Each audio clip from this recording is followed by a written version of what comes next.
Well, today is a special day. It is Fall Severe Weather Preparedness Day. We talk about severe weather pretty much all year long, but some people, they misinterpret it. Once we have that season change, we could be seeing some strong to severe thunderstorms. So GEMA and the National Weather Service, they put out an advisory that today is a great day to make yourself aware of severe weather in the fall. Let's talk a little bit about severe weather risk categories. Whenever we issue any of these, or the National Weather Service issues them, it's very important to know your levels. In fact, level 1 is a marginal risk. Just isolated thunderstorms are possible. While level 2, you're looking at scattered to severe thunderstorms. That's when you start to talk about some really heavy rainfall, high winds, and unfortunately in that level 2 category, you cannot rule out the possibility for a tornado. In each category, they get worse and worse. Now, for severe thunderstorms, it's very important that you know the criteria that makes up a severe thunderstorm. In fact, the base for a severe thunderstorm warning will be winds of 58 miles an hour or hail that is greater than an inch. And that's not the end of it. The next tier is considerable, and that's when winds are moving around 70 miles an hour and you're talking about golf ball size hail. And I wish I could say that was the end of it, but unfortunately the next category is destructive. 80 mile an hour winds or higher and baseball sized hail. That can definitely do really great damage. And whenever a destructive warning is issued, you will get an emergency alert on your phone. So it's very important to have those emergency alerts on, not only for our app, but so that you can be informed from the National Weather Service as well. Now, watches and warnings are not just for severe thunderstorms. Tornadoes also come with watches and warnings. Whenever we issue a watch, whether it's for a tornado or a severe thunderstorm, that means prepare yourself. Be ready in case that storm develops right over your area. When there is a warning, you have to take action. Make sure that you are in a place where you will be safe, you and your family. The emergency means that the storm is very severe and definitely could cause loss of life. So you want to take all of the watches and warnings very, very seriously. And in the fall, things are a little bit different. Because of the time change, sometimes people misjudge severe weather. They misjudge how late the storms can develop. And a lot of times you're seeing overnight tornadoes that could develop during the fall. So make sure that you are prepared for that. Earlier today, I had a chance to speak with the National Weather Service about some things that you can do to prepare yourself. Yeah, I mean, not all that different from what we see early in the year, like heading out of winter into spring.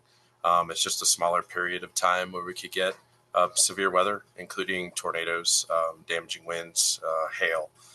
So it's just sort of a reminder coming out of our relatively quieter months in September and October as we start to transition into winter and we get some more, fronts coming through and storm systems moving through that we can get severe weather across the state.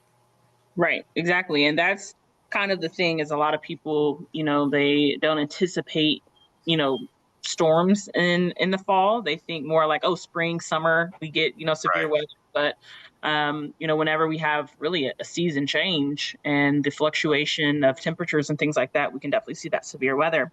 During the fall and severe weather, would you say that people kind of I guess the better question is, do you think that, with overnight tornadoes, people kind of misjudge them a little bit because of the time change and things of that nature? Would you say that they're more prominent or in the fall? I don't know how it breaks down in the fall, early winter. We do see a lot of our severe weather at night. So I think generally speaking, there's a situational awareness challenge that exists for people, because one, visibility is also a challenge as well, but just, people being up and about and kind of aware of what's out there and what's happening can be challenging at times for overnight storms. So just anytime throughout the year, I think we need to be prepared that a good majority of our severe weather can happen after dark. So just that's even more reason to make sure you have adequate ways of, getting warning information, updates to, the weather situation, what's happening. Right. And we're meteorologists. We tell people all the time to have multiple ways of communication and things like that. What would you suggest are ways that people can prepare their household for severe weather season, regardless of what time of the year it is? Yeah, great question. I think really it's just figuring out where you're going to go when warnings are issued, the safest place in your house or wherever it is. Like today, a lot of schools and businesses kind of did their own exercise based off of a special weekly test that we did that was triggered off of weather radios.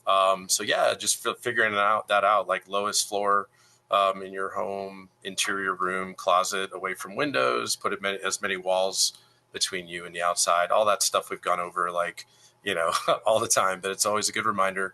And we get a lot of people that kind of move in. They're new people, especially around Atlanta, like coming to the area almost every day that, have never really experienced severe weather like we can get here in the Southeast. So it's good to kind of go over these things a couple times a year at least. The best thing for you to do is to go to ready.gov. They have an entire list of things that you can put together for a preparedness kit for yourself or your family, not just for fall severe weather, but also for winter weather. And that's right around the corner. From the studio, I'm meteorologist Danielle Moss.